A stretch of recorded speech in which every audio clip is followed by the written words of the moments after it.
नमस्कार दोस्तों, कक्षा 10 में द्विघात समीकरण जो कि चैप्टर 4 के एक्सरसाइज 4 में है, उसके एक्सरसाइज 4.3 के प्रश्नों को हम हल कर रहे हैं। आज का अगला प्रश्न है हमारा प्रश्न संख्या 8, प्रश्नावली 4.3 का।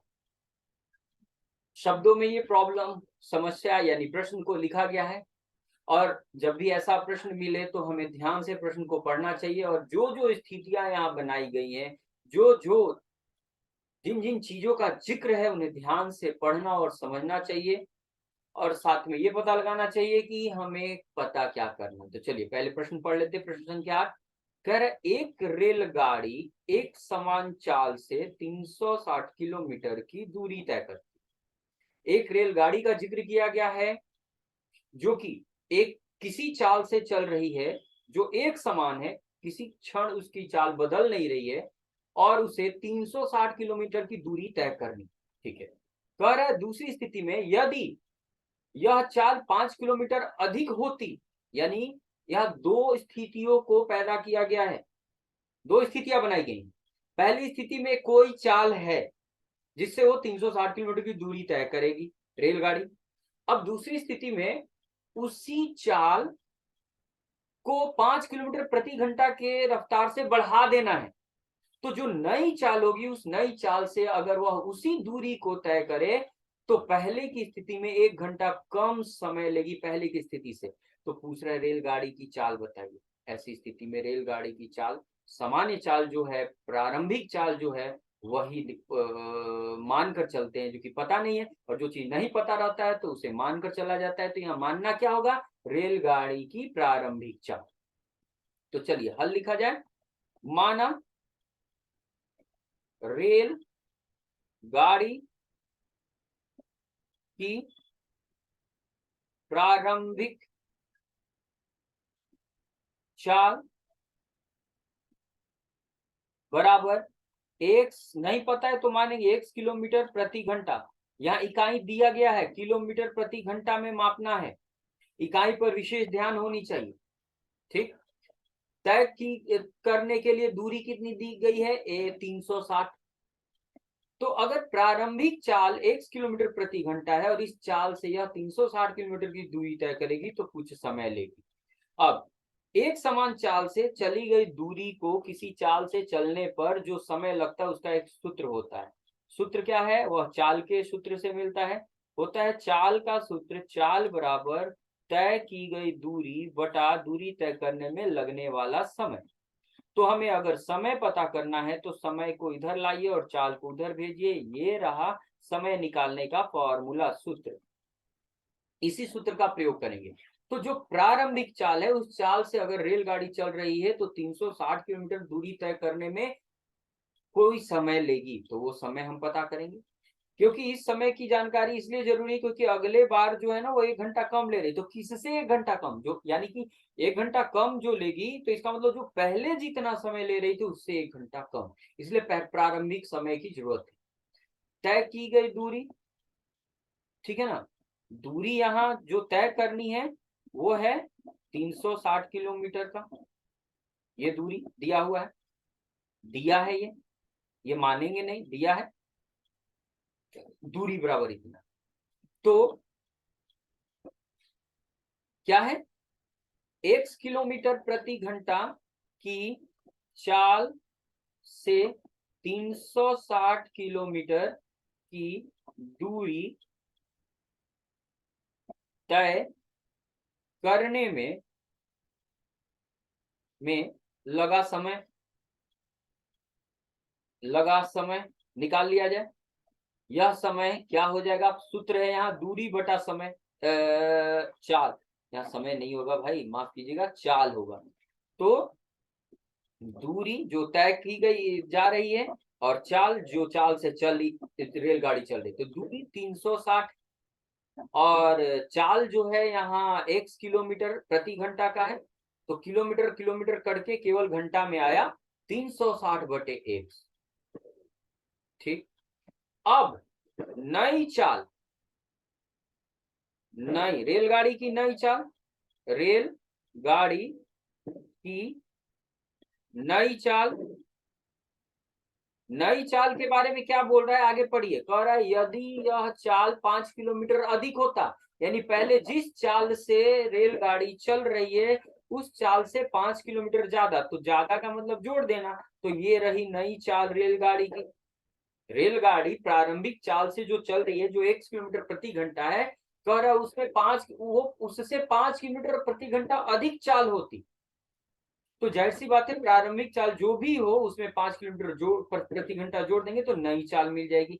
दूरी उतनी ही तय करनी है, तो नई चाल से वही दूरी तय करना है। नई चाल से 360 किलोमीटर की दूरी तय करने में लगा समय।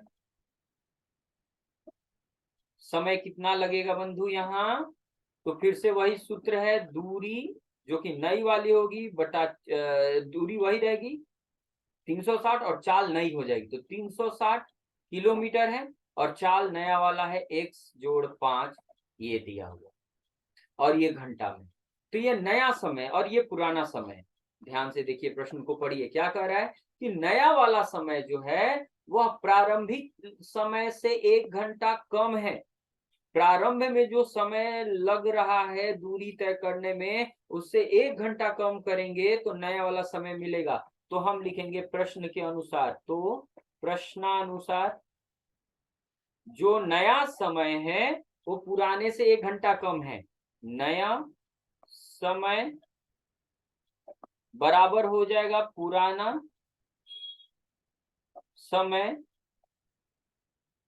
में से 1 घंटा कम कर दे तो नया समय क्या है हमारा 360 बटे में 1 जोड़ 5 और पुराना समय है 360 बटे में 1 घटाव 1 है। अब इसी को हल करना है। तो ऐसी स्थिति में जो समीकरण हो जहां बराबर के दोनों तरफ अज्ञात राशि x हो, तो पहले एक तरफ लाते हैं। तो क्या करेंगे, यहाँ 360 बटे x को बाया पक्ष में भेज देंगे, 1 जोड़ 5, उधर से आएगा तो वो माइनस में घटाव में आ जाएगा, उधर प्लस में, और -1 बच जाएगा। यहाँ पर सुविधा के लिए 360 जो दोनों जगहों पर दिख रहा है अंश में, उसे बाहर निकाले, उभयनिष्ठ है, बाहर निकाल लें तो बचेगा 1 बटे x जोड़ 5 और 1 बटे x, क्योंकि 360 बाहर जा चुका है। अब यहाँ क्या करेंगे, हम यहाँ पर इसे एलसीएम निकालकर हल करेंगे। एलसीएम निकालकर, तो यहाँ एलसीएम यानी लघुत्तम समापवर्त्य निकालेंगे हल करने के लिए, क्योंकि बटा वाला जोड़ घटाव है, वहां यही काम करना होता है। अब 1 जोड़ 5 से भाग देंगे तो बचेगा x, ऊपर 1 में गुना, घटाव x में से भाग देंगे तो 1 जोड़ 5 बचेगा, तो इसलिए इसे ब्रैकेट में लिखेंगे क्योंकि बाहर माइनस है, माइनस का चिन्ह रखने पर यही होगा। अब 360 बाहर है, ऊपर ब्रैकेट अंदर वाला जो कोष्ठक है उसे हटाइए तो अंदर का चिन्ह बदल जाएगा, क्योंकि बाहर माइनस है तो माइनस अंदर के चिन्ह को बदल देता है, तो अंदर प्लस है वो माइनस में होगा। तो 1 जोड़ 5 गुना x, ये रहा हमारा। अब ध्यान से देखिए, यहाँ x कट रहा है और बच रहा है 360 गुना -5, तो -5 गुना 360, अब बटा में है x प्लस 5 गुना x बराबर -1। दोनों तरफ माइनस है, ये भी ये कट जाएगा माइनस माइनस। अब बच गया 5 गुना 360 बटे x जोड़ 5 गुना x बराबर 1। अब इसी को हल करना है, तो हल करने के लिए क्या करेंगे, कार्तीय गुना जो कहते हैं ना, उसका पक्ष बदल कर गुना करना, यानी क्या करेंगे, हम नीचे वाला उधर भेज देंगे तो इधर आ जाएगा 5 गुने 360 और उधर 1 में गुना हो जाएगा कितना से, तो 1 में कहीं भी गुना करें कोई बदलाव नहीं, जो ले जाएंगे वही बचेगा गुना करने। अब गुना किया जाए, इधर गुना करेंगे 360 में और उधर x से, तो x वाला पहले लिखते हैं, x गुना x स्क्वायर जोड़ 5x, इधर गुना करेंगे तो 0, 6 में 5 से 30 और 5 में 3 से 15 और 3 18। अब क्या है, उसको इधर भेज देंगे, जो दाया पक्ष में, वो बाया पक्ष में भेज देंगे, राइट साइड से लेफ्ट साइड में भेज देंगे, बराबर 0।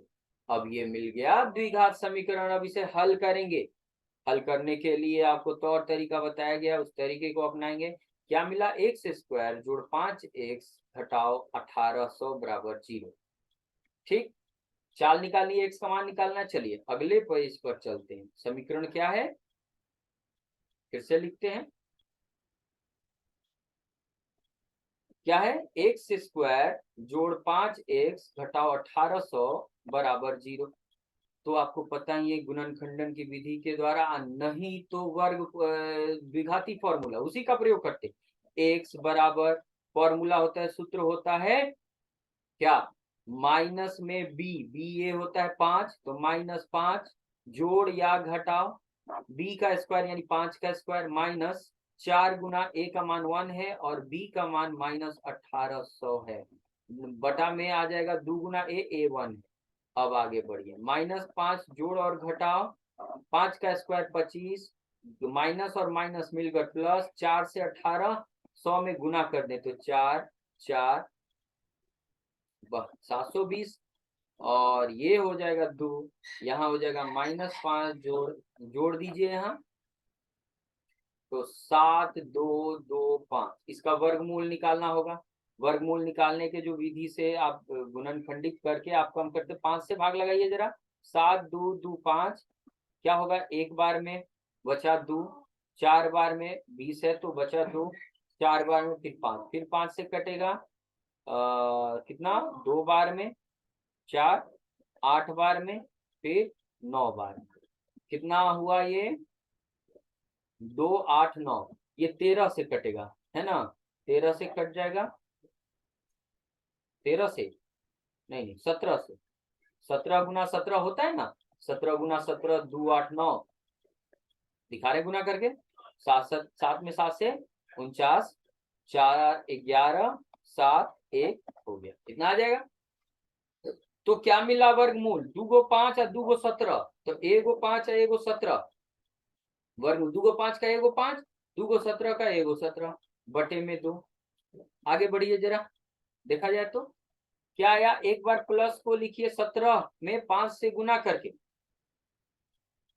85 85, और दूसरी बार माइनस में लिखिए 85, ये हो गया हमारा।